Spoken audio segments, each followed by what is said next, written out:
All right, guys, welcome to the Family First Life Titans team training call. Thank you all for hopping on here. Super excited about today's guest, my man, Steven Yee. Steven, can you hear me okay? Yes, sir. Loud and clear. Cool. All right, man. Well, I wanted to have you on here because you're doing a lot of good things, have been for a while. I've always looked up to you in this business kind of as, someone I wanted to replicate my business after, and someone, again, I've respected a lot and learned a lot from you without you really even knowing that. We spoke for the first time the other day on the phone, and you're just pouring into me and dropping some nuggets for me, and I wanted to get you on here and kind of share and give back to the team. So for those that may not know who you are, can you just give some people a little intro, who you are, when you got into this, and kind of where you're at? Yeah, man. Ty, thanks for hopping on and letting me hop on, by the way. It's, my big thing is, like we were just talking about, like so many people poured into me when I was brand new. So I felt like if I had the opportunity to return the favor and pay it forward, I had to, right? Like I used to work at a company, like no joke. I used to work at a company where we used to wait in line to take pictures with the top producers, and that was weird as hell, right? And like they would sign our notes, right? And we would get to them and like I'd be like, hey, can I ask you something? And they just blow you off. And so I was like, it made me it gave me this like weird feeling, right? And I was like, I'll never ever do that if I ever got to that point, because I don't know what one thing I can tell someone that they might be able to implement and it can literally change their life, literally, right? So thanks for having me on, and my whole thing is if I can just help others, bro, I'm in, right? My journey is real simple, man. I got started here 4 years ago, literally in March. So I was coaching high school basketball at the time. I think it was like my 8th year coaching. No, it was like my 10th year coaching, because I quit 2 years in. It was my 10th year coaching. I love coaching basketball because it was just the thing I did. And I had to pay for a wedding. I had a $40,000 wedding to pay for, and I had no idea how to pay for it because I was definitely not getting a job, right? And so like I've known Joe and Trey for like 12, 15 years, man. And so, I was in the Bay Area to go see my wife, and Joe lived up there at the time, and I was like, dude, let's go grab lunch. But on one condition: whatever we do, we don't talk about work. So when he picked me up, the FFL comp grid was on my seat. You know what I mean? So I was like, what is this? That's all we talked about, man. So, he gave me the idea. He was like, hey, this is what we sell. And I was like, I'd buy that. You know what I mean? When he explained to me the idea of mortgage protection and final expense, I was like, I'd buy that. If I had a home, I'd buy that. And I was like, what do I got to do to sell it? And he's like, get your license and let's rock. So, the crazy part though, Ty, was I had a chance to field train with Andrew, right? And Andrew's a freaking assassin. And so we went out and he had 6 appointments. He sold all 6 of them in less than 20 minutes.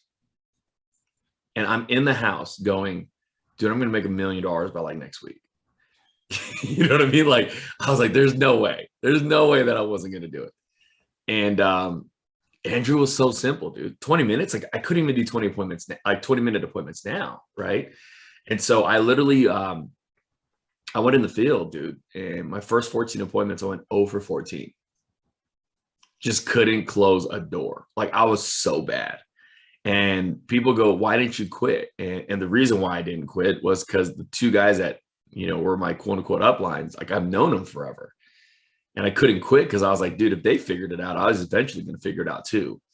But like, it was, tough though, mentally, because you're like, dude, I suck. Like I'm a friggin' failure. Like, how am I not doing this? And I just watch Andrew, who's a man of a few words, close X amount of premium, protecting 6 families. It's like, come on. And so like, I realized, man, early on that like, I just had to learn how to be simple. Cause I was watching Andrew sell and he wouldn't use like, like when you're taking pre-licensing, it's like, hey, this is what term is. This is what universal life is. This is what whole life is. Like Andrew never used any of that with his clients. And I was like, bro, you're not explaining it to them. He was like, no, you don't need to. And I was like, the hell you mean we don't need to? Yeah, we do. Right. And he was like, no. Hey, Mrs. Smith, this policy is permanent. And I was like, oh, he made it in words that the clients understood. Hey, this policy is only temporary. It's only going to be here for 20 years. If you don't die, they can give you all your money back. It's like a savings account. right? He's not using cashback option, return a premium rider, blah, blah, blah, blah, blah. And he made it so simple for people to understand. And I was trying to make it complex to sound smarter than I was, which is the reason why I didn't sell. You know what I mean? So but that's my story, man. That's how I got here. It took me a while to write, protect 20 families. It took me 3 months. And I was playing around with this thing for the longest time. Like my first 2 years in this business, I didn't recruit a single person because I was so jaded from my previous sales job I had that I was telling you about, that weird person, that I was like, I would never ever do that to anybody. Like, I'm not going to make a list of my friends and family. I won't ever give it to you. And I'm like, if I can make money doing this, like, great. If not, like, whoop-de-doo, So, but now, dude, like my mindset has shifted to the point where I'm like, dude, I got to save everybody. I got to talk about it nonstop. I got to recruit everybody and anybody. You know what I mean? Mm-hmm. So that part's changed as well. Got it. Cool, man. So can you, like, obviously you guys are growing a lot. You've done a lot of good things in this business, Hall of Fame producer. Did you do Hall of Fame agency last year? Yep. It was? Okay. So a man that knows what he's doing here. What are some good expectations that you set for new agents coming on? Let's start there. As a new agent walks in the door, expectations. Whew. You sure you want to get in this conversation? Because it's rough. I'm gonna let you know this. I did this with John Gavin the other week, and he was like, "You do not do that." I'm like, "I definitely do that." Right. Okay. So one of the biggest things right now that we keep talking about at the corporate level is conversions. Like, some people literally hire 100 people, recruit 100 people, and nobody writes. That's not good for anybody. That's not good for the agent that's being brought on. That's not good for the agent that hired them. And it's definitely not good for the company. Right. So Ty, like, if I were to hire or recruit you, I'm not joking. This is what my interview process sounds like. All right. So some of y'all think I'm crazy, but I'm letting you know, the last few weeks we've tracked this, our conversions are like 80% right now. It's ridiculous. Right. And every week we have 15 to 16 new issue paid riders in our report, like every week. So this is what we do. If I hired you, Ty, I go, "Hey, Ty, what'd you do before this?" "Oh, I was a bartender. I was making something up." Right. "Cool. What'd you make at that?" I was making $5,000 a month." "How many hours were you working for that?" "I was working 40 hours a week." "Got it. What are you trying to make here?" Right. 10, 15, 20, whatever number you give me. Right. I'm like, "Got it. How many hours are you trying to work here?" And most of the time, they're going to give you an hour that's less than full time, 20, 15, 20. And I go, whoa, Ty, I'm Asian, so I'm really good at math, but that don't add up. Because, like, if you spend 40 hours a week to make $5,000, how are you going to spend 10 hours a week, 15 hours a week to make $10,000? Like, that doesn't make sense. So would you agree with me that you're going to have to work? You're going to have to work 10, 12, 14 hours a day. You got to put in 50, 60 hours a week. You have to do something you've never done in order to make something you've never made. Right? And you're like, damn, he's right. Yeah. Because if I go, "Yeah, man, you can work 10 hours a week and do that," dude, I'd be lying to you. Number one, then we set the wrong expectations right off the bat. Okay. And this is the part what I'm going to say next is going to trip you out. But I legitimately say this on every new agent call that I do. I go, "Ty, this is what's going to happen. You're going to buy some leads. You're going to call some of those people. Okay. Some of those people are going to tell you to F off and go to hell. Are you good with that?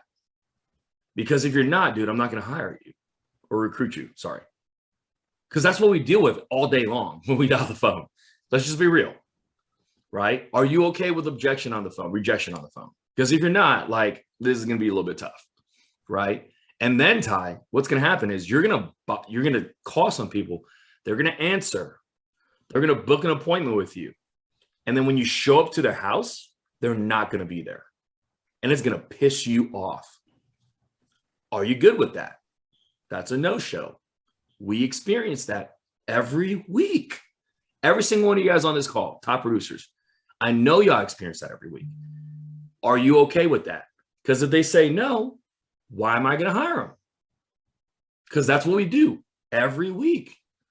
Right? And then I go, and then what's crazy, Ty, is the ones that do let you in, they're going to buy an insurance policy from you. And then when you leave, they're going to call the carrier and cancel. Are you fine with that? Because 30% of our business will fall off no matter what within the first 13 months. Right? But Ty, if you can make it all through that, you can make whatever number you told me. dude, I make this thing sound like it's hell because it is. It's going to be the hardest thing you've ever done, but it's so rewarding if you can get through it. Right. And here's the thing, dude, like I didn't play football. I don't know if you did, but like Hell Week, if you made it through Hell Week, you got on the team. Right. Like everybody wanted to play football until they went to Hell Week.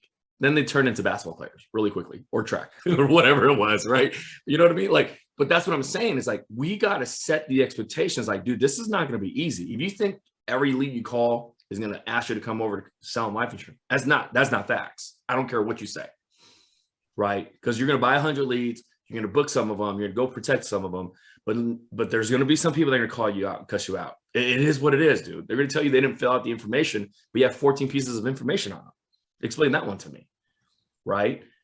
So like I tell people that ahead of time, because if they can agree to every single one of those, yeah, I can do that. Yeah, it's not a problem. I can do that. Yeah, it's not a big deal. Dude, I'm in. I got a good agent that I can work with. Right. But what I've seen, Ty, like if you asked me this 6-7 months ago, the amount of people we were recruiting and how quickly we lost them was on the first dial day. We'd be like, hey, this is how you get leads in CRM. This is the leads you kind of buy. They make some phone calls. They get hung up on, cussed out a few times. They're like, dude, Steve, this is not for me. I'm out. I quit. And we were like, dude, we just wasted like 2-3 months putting them in pre-licensing, appointing them, sending them boot camp, whatever it is, getting on calls with them, having them plug into our stuff for them to die on their first day on the job. You know what I mean? So like I wanted to show them, I wanted to job shadow them and give them what it's going to look like. And if they were good with that, I'm like, all right, if you're good with it, I'm good with it. Let's rock. But if it wasn't, dude, I'm like, dude, I'm not saying you can't do this, but this is what we go through every day. You know what I mean? And so like people that have no problem working, they're like, yeah, I can do that. That's easy. The other people that are trying to get rich quick, they're like, nah, that's a lot of work. Cool, man. I appreciate that. And you don't have to work with me. You can work with anybody else you want, even at FFL or some other place, but it ain't gonna be with me. You know, that's what we've been doing, setting expectations with new agents. It's gold. I like that a lot, dude. I think a lot of us, I mean, yeah, I'm guilty of it too. Like we all go through that where we're just trying to hold everybody's hands and get them through the process. And first day shows up and they just get, you know, roasted on the phones, and it's the wrong expectation that was set up front. Right. Now, what, how quick are you? Obviously, you don't count anybody out because there's been people that have kind of, and I'm one of them too. Like, you know, like I didn't do much for my first year and a half. Right. Like there was things happening in my life and I was traveling and whatever. Right. But there came a time when it just clicked and it was go time. Right. But like Brent, he never counted me out, never gave up on it. But when I was ready to step up, there I was, let's go. Right. How fast are you to not count somebody out, but basically be like, hey, you should go find something else, or hey, like we got to make changes if you really want to make this thing happen? Like, what does that conversation look like? So I never count anybody out because I think that's just really because dude, they could have counted me out every damn day. I'm just being real, man. I just wasn't good. Right. So I don't count anybody out, but like, I'm not quick to tell someone to go get a job, especially if I know your situation. So going back to it, like on that new agent call, I'm trying to find out everything I can about you. Hey, Ty, you married? You have any kids? What's the living situation like? Do you live at home with your parents? Do you live by yourself? Got it. You live on your own. What's your mortgage or rent look like?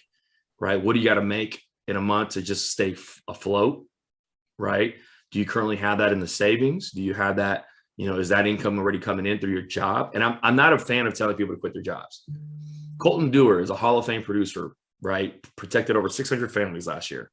He started out part-time for 3 months. He was making a 6-figure income before he came here. Imagine me telling him, hey, dude, your job sucks. Leave it. No, I put his family in so much hurt, right? And so that's what I'm saying. It's like, I'm very big on learning about people, because if I go, hey, Ty, like, number one, you're not working. Number two, you know, the production's not there. And I know what your monthly bills are. You got to go get a job, dude. I don't care if you drive Uber or DoorDash or whatever it is. You need to have some type of income while you learn this. And that's the other thing I tell them.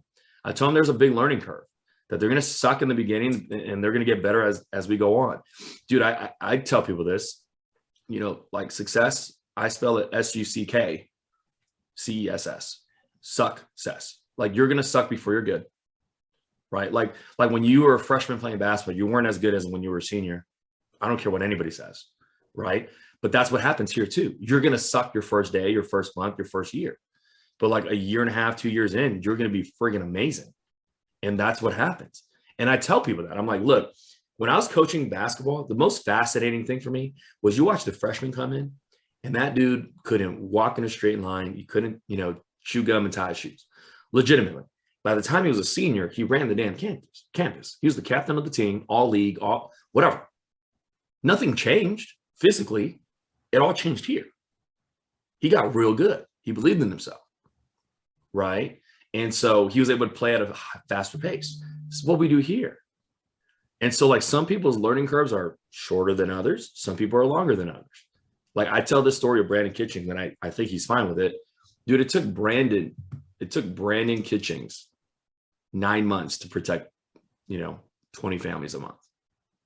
But here's the thing. I never, like you said, do I count anybody out? No, because Brandon's now a Hall of Fame producer. Can you imagine if I go, so-and-so did it in his first month, you took 9 months, loser? Like, no, we don't do that. You know what I mean? And so that's what I'm saying is like, I got really good at, Trey says this all the time, is believe in everybody, count on nobody. If I went through my entire agency and go, hey, what's your goal for this month? And they all told me, we'd be at like 5 million a month. Just being honest, based on what they want to do, what they think they want to do versus what they actually do. It's a different number, right? So I believe in them. I'm doing everything I can. I empower them, encourage them. I think you can do it. It's just work. You got to get more lead flow, right? But are they going to actually do it? That's why I don't count on them, right? But I don't ever take them off my list because I don't know when their season comes. I don't know when Brandon's season came. Took him 9 months, but I was always in contact with him. Whatever I can do to help, you let me know I'm in, right? And that's how big I am. Because here's the thing: you play basketball. You ever had those games where like the guy that hasn't played the entire season steps in and does something, whether it was get a stop, hit a shot, whatever it is, and just changes the dynamic of the game. And now he's in rotation for the rest of the year. You don't know when that game is with people. We don't play God, right? So like you just figure it out as you go. And so that's why I never count anybody out. Because like the month that I might need your premium to go, board member or whatever it may be, or EVP or SVP might be the month that you actually write and protect 20 families, right? So like I never count anybody out, ever. Love it, dude. Love it. Okay, so why do you think agents fail in this? New agents, like what are some common trip ups that you see that kind of stunt them from growing and getting good at this? I think new agents fail because of wrong expectations. And number two is they don't work. And if they do work, then they are horrible with money. There's nothing else. So like we call it going to Disneyland because we're in the West Coast. So like we have agents that come into this business like backs against the wall in a horrible situation. They come out, they work their tail off, they make more money they've ever made. And then they go, boom, I can go to Disneyland. I'm gonna take my family to Disneyland. Daddy's worked hard. We deserve it, family. We take the money that we make and we blow it at Disneyland. We come back, 3 policies canceled, right? No more leave money. And now we're in the hole worse than when we started. And then they fail. So a lot of times it's either money management, in my opinion, in that scenario, that they don't understand that they pay themselves last. They pay their lead bill, their business, and then themselves, right? Or they just don't work, which happens often, which is why I'm so big on going, dude, if you don't work 10, 12, 14 hours a day, you ain't working with me, bro. Like, sorry, you can work with anybody you want. It ain't going to be me, right? Because I'm like, if I got to work 10, 12, 14 hours a day, why can't you? Right. And a lot of people that you talk to that are grownups, like I just made up the example that you're a bartender. Those dudes work 10, 12, 14 hours a day. Guys that work at car dealerships work 10, 12, 14 hours a day. People that are contractors, they roof houses, they build homes. They work crazy hours. Why can't we? And see, like I posted a quote up the other day. I don't have a 9 to 5. I have a when I open my eyes to when I close my eyes. right? Because like this business is my life, like changing people, helping people. That's what I do all day long. So like, if you want to be able to turn it on and off, like, sorry, dude, this ain't gonna work. Cause like, I can't even count on my hands how many times, like Brandon Kitchens used to joke about it. My wife would be pissed. I was on the phone with him at 11:30 at night, trying to figure out what his in-home presentation needed help on. Right. Like his wife would be like, you're going to bed with Steve. Like, you know what I mean? And my wife would be like, dude, like go to bed. And I'm like, I'm working with Brandon. Like I'll get in when I can. You know what I mean? Dude, I'm up at 4:30 in the morning, not because I choose to. I mean, it is, but dude, I got a team on the East Coast at 7:30. They're already up. They might be walking into their first home. Right. So like a lot of this is literally when I wake up to when I go to sleep. And so like, if someone's like, I'm only gonna work 6 hours a day, I'm like, dude, this ain't gonna work. Now, if they're part-time, different story. But if they're like full-time, and I'm like, dude, you ain't got no money, your back's against the wall, and you're not gonna work, yeah, it ain't for me, bro. You can work with anybody you want. It ain't gonna be here. You know? So that's a huge point right there. Like people come in, again, it starts with that expectation, but it always baffles me, man, when people do come from 40 hours a week, they have to get up at 6:30, drive 30 minutes to an hour to their job. If they're not there at 8, they're fired, which they would never do because that's the only source of income.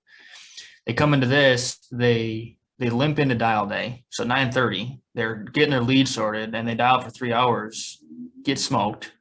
And then they basically take 2 hours lunch and they come back on and say, oh, this isn't working. Right. What am I doing wrong? Like, talk about like, because you go from an employee to a sense an employer, right? Because the way I kind of look at this business is I'm not like FFL Titans is the business. I'm an employee of the business. 100%. Where if I don't clock in, the business doesn't operate. Right. So like coming in as a new agent, what does that need to look like if they're going to come into 1099 sales? And I think we kind of already hit on this, but like more specifically geared towards that. Like, dude, most people aren't good at being bosses of themselves, which is why they're phenomenal employees of others. And I was that guy too, so I'm not going to pretend that I didn't know, right? But like most people, like people go, I'm a business owner now. Like, dude, that's not a good thing to say, because if you have no discipline, dude, you're going to be poor, broke, right? The toughest part about being self-employed is having structure and discipline, and most people don't know.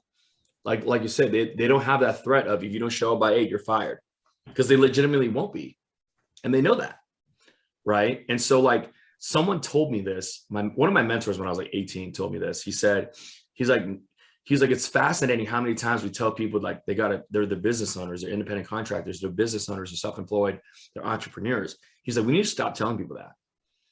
He's like, because most people have never ran a business before in their life. So he's like, you can't tell people to treat this like a business because they have no business experience. What you tell people is, if you treat this like a job, it will pay you like a business.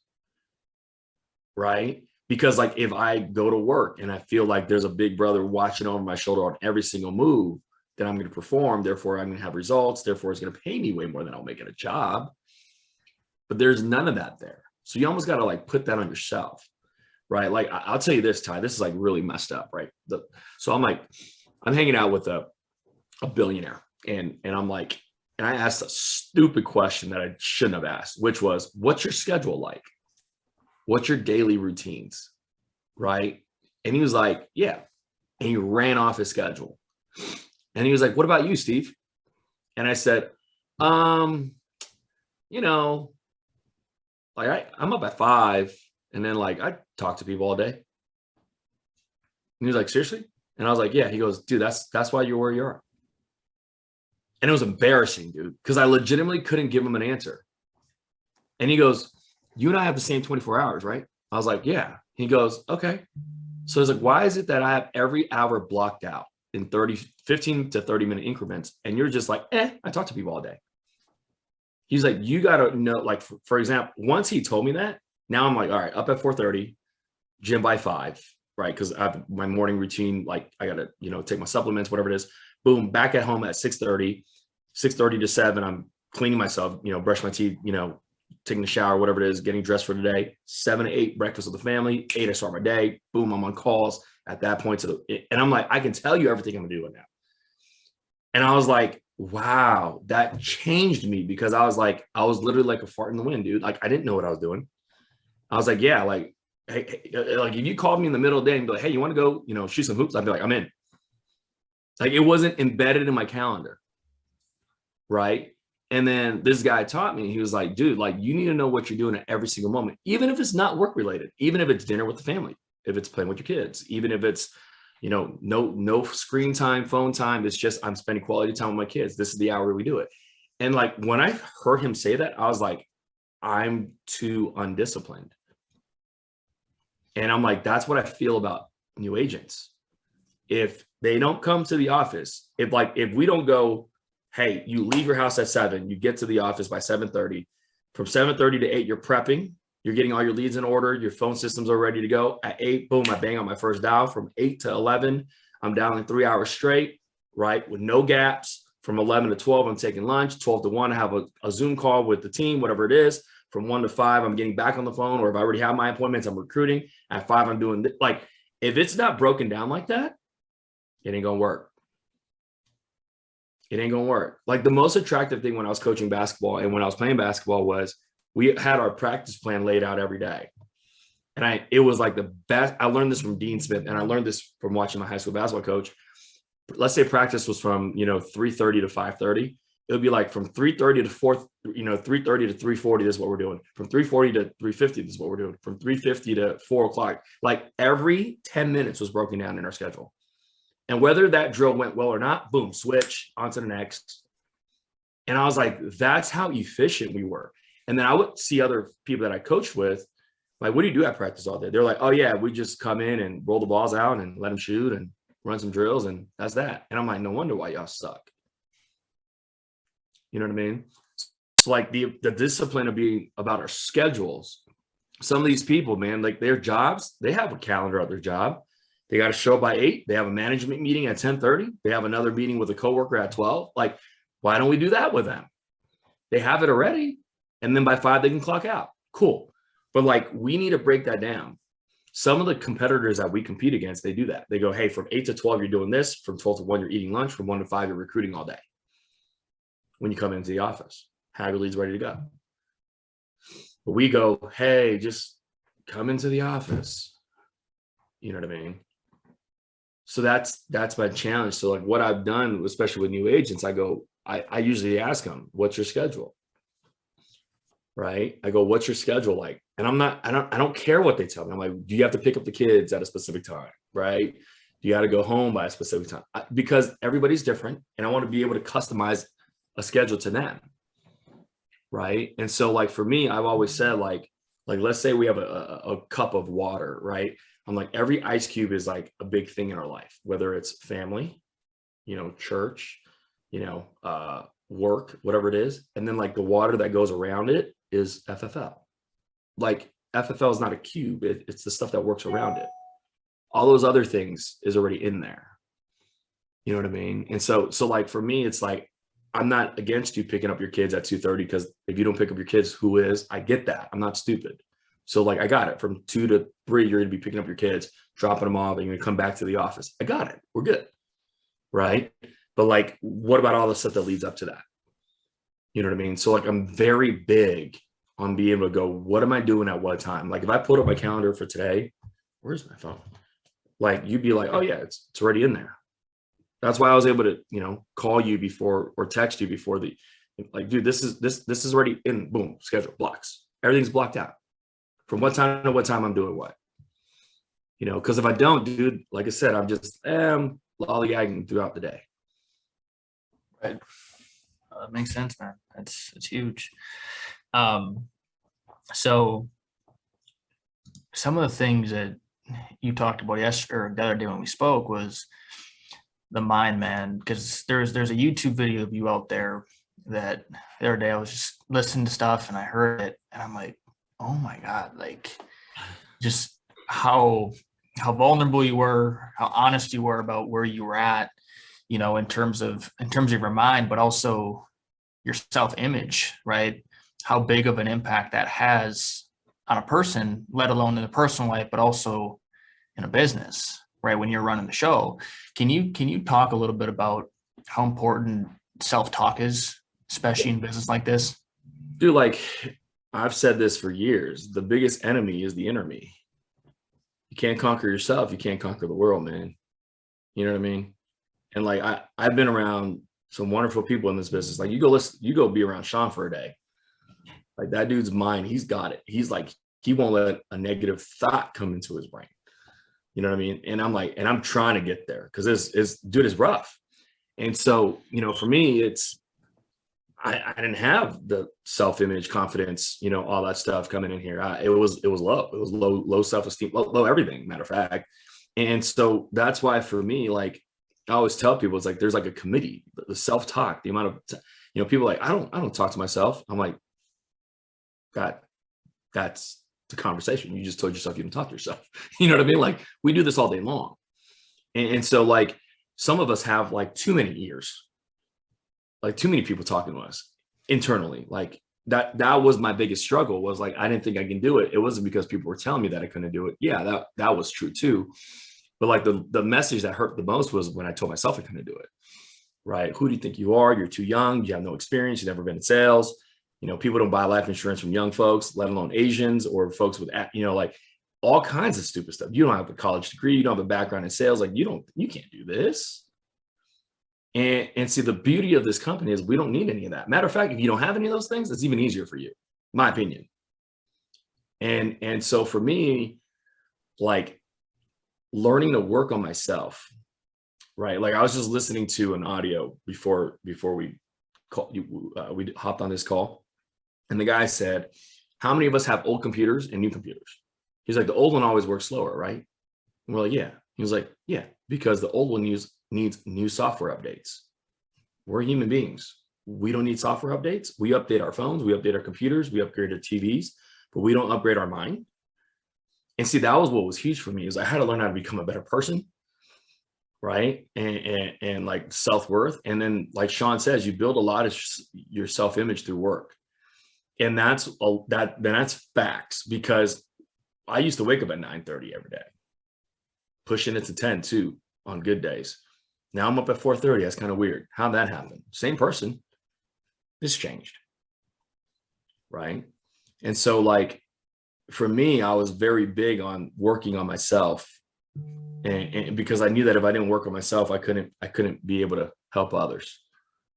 I couldn't be able to lead others. But I had no problem telling them about how bad I was, and I still am, right? Because that's the thing, is everybody's dealing with something, and we just don't know. The amount of people, Ty, I'm just being honest with you, that messaged me after that video and go, bro, that's me. And I'm like, really? They're like, dude, the guy you're talking about is me. I'm like, no, that was definitely me. I was talking about myself, you know, but they're like, no, but that's how I feel. And I'm like, yeah, man, like, let me tell you how I got out of that. Right. And so that's why I'm saying, it's like, most people don't just wear it out there and go, hey, I messed up, you know, hey, I don't have this in order. Right. But they'll message you on a private level to tell you that and be like, hey, how do I get myself out of that? And so for me, it's like, I had to work on myself by the things I read, the things I listened to, by the people I spoke with. That whole, you know how that law of association thing, Ty, like you are the average of the 5 people you hang out with, that's real. You know, one of the quotes that I say a lot in our SkyPoint group is, you got to give up and grow up in order to go up, right? You got to give up, you got to make a sacrifice of some sort, but you got to grow up, and not grow up by age, but grow up mentally, right? Some of us are kids still. Like y'all might be 32, but you act like you're 21, right? And then there's some folks that are like 21, but they act like they're 30, which is why they're going to be like integrity partners anytime soon, right? Like I'm talking about maturity. I'm not talking about actual age. And so that was big for me. You are who you hang out with. Dude, when I moved to Vegas, my income shot up.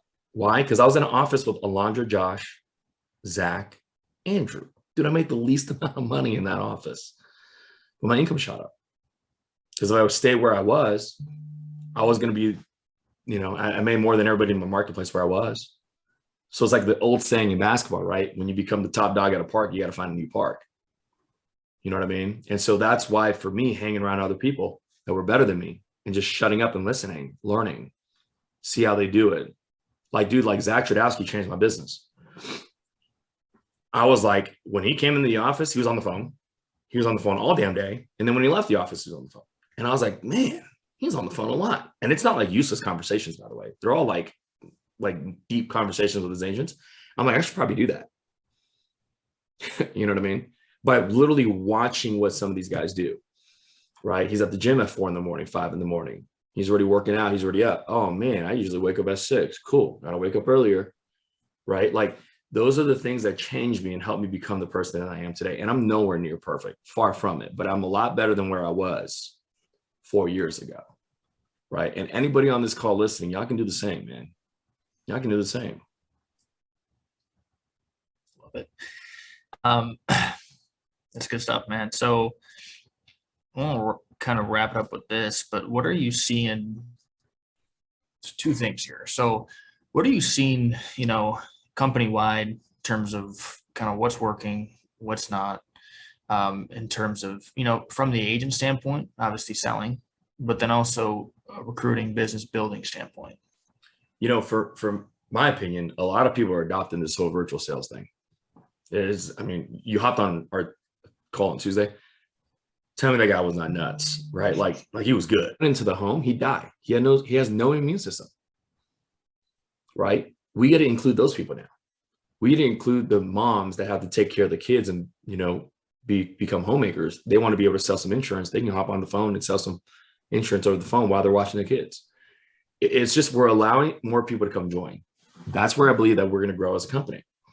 And so I used to fight it, right? Like I fought virtual sales, whether it was Zoom or phone sales, for the longest time.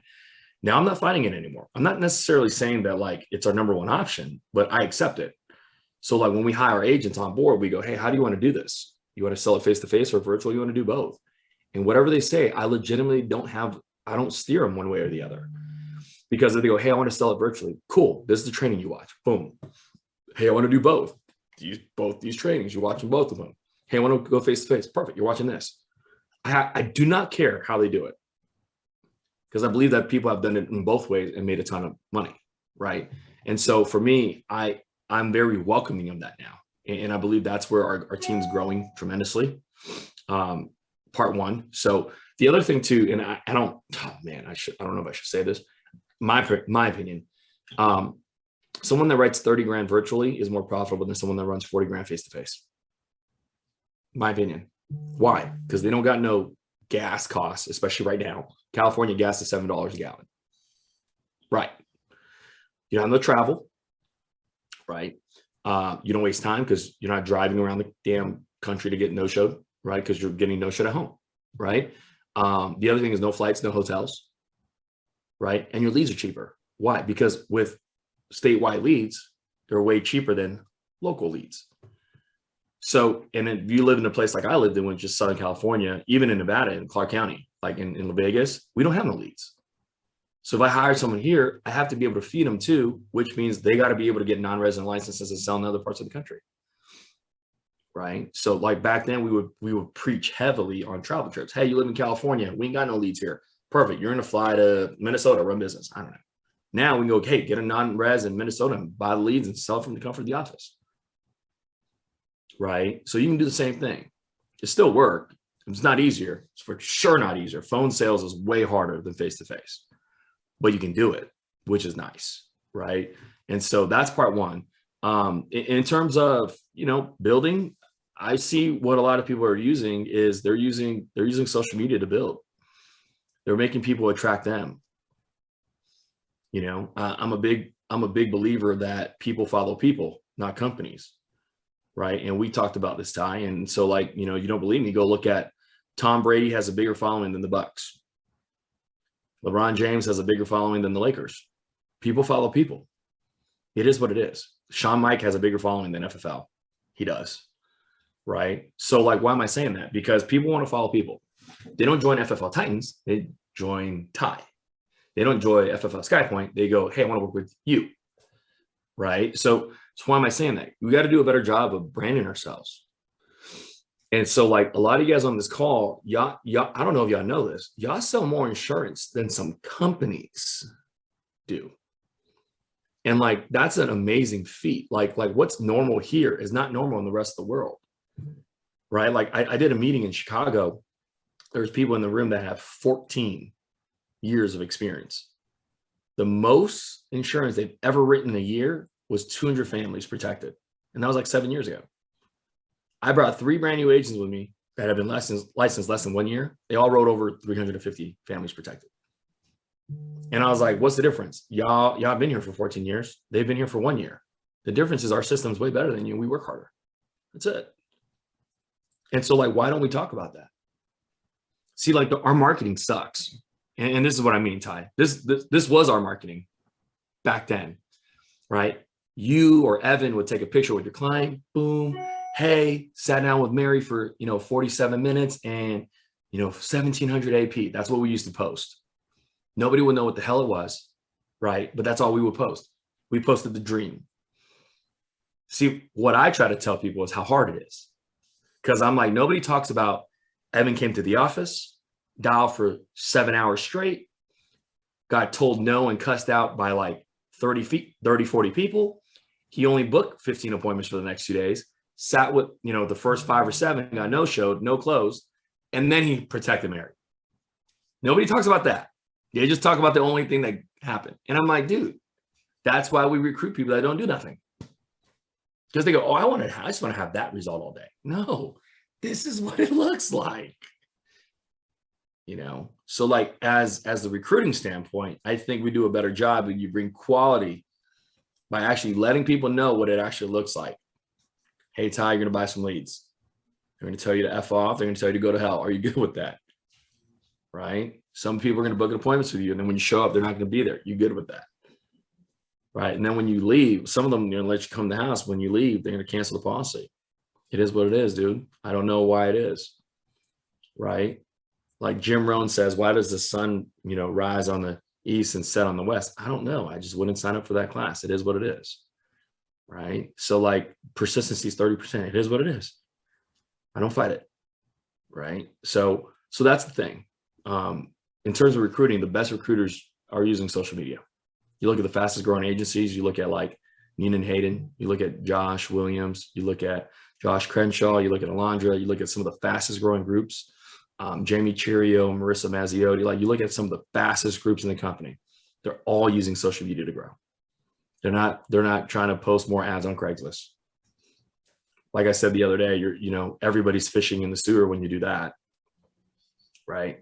Compared to me going to find top talent, athletes, military, whatever it is, and talking to them about working with us. You know what I mean? So that's been the best thing for us. And so like, if you look at the amount of people that are athletes in our group, it's just like 85%, and then the other rest are like salesmen or had a background in military, because athletes are really good at discipline. They know how to work when no one's there. Like if I was coaching you, Ty, I wouldn't have to tell you to go to the weight room. You just go, because you know that if you don't, you're going to get bullied when you get in the paint. Right? Like it is what it is. So like it's the same thing that happens here. Like I don't have to tell you to go to dial day or show up to the office, because if you don't come, you're not going to make any money. Like I don't have to babysit you. That's the trait we're looking for. Right? And so I'm very big on that. And so I don't believe, by the way, this is the last tip I can give you guys. I don't believe that anytime you guys are dialing or selling, that it shouldn't be a training event. So like you should, every time you guys are dialing the phone or selling a policy, it should be an opportunity for a new agent to watch, because if not, it was a wasted opportunity. Y'all ever like made any phone calls or like so many clients and go, man, I wish the whole team could have seen that? They could if you're on Zoom. They could if you're on virtual. You know what I mean? Because the biggest thing, and I used to fight this, was, hey, Ty, I'm so nervous, bro. Can I ride along with you? We'd always say no. But with this whole virtual sales thing, I'd be like, yeah, man, hop on Zoom. You'll hear me dial the client. You'll hear what they say. And when I put the app through, you'll hear the whole thing, dude. Right? That's the beauty of this whole new thing. So Ty, man, hopefully this message has helped. Hopefully, the information I given y'all can help you guys grow your business. And if there's anything y'all need, please let me know, man. I'm a big fan of you guys and watching you guys grow. Appreciate you, brother. This has been a lot of good stuff. Got a whole notepad right here. Cool, dude. I appreciate you, man. More than you know. So thank you for taking time here and pouring into us, and let's keep this thing rocking, man. Yes, sir. I'll see you guys at the top. You guys will be integrity partners soon, man. I promise you. You're not as far as you think you are. Let's say that. So, all right. Appreciate it, bro. All right, guys. Have a great one.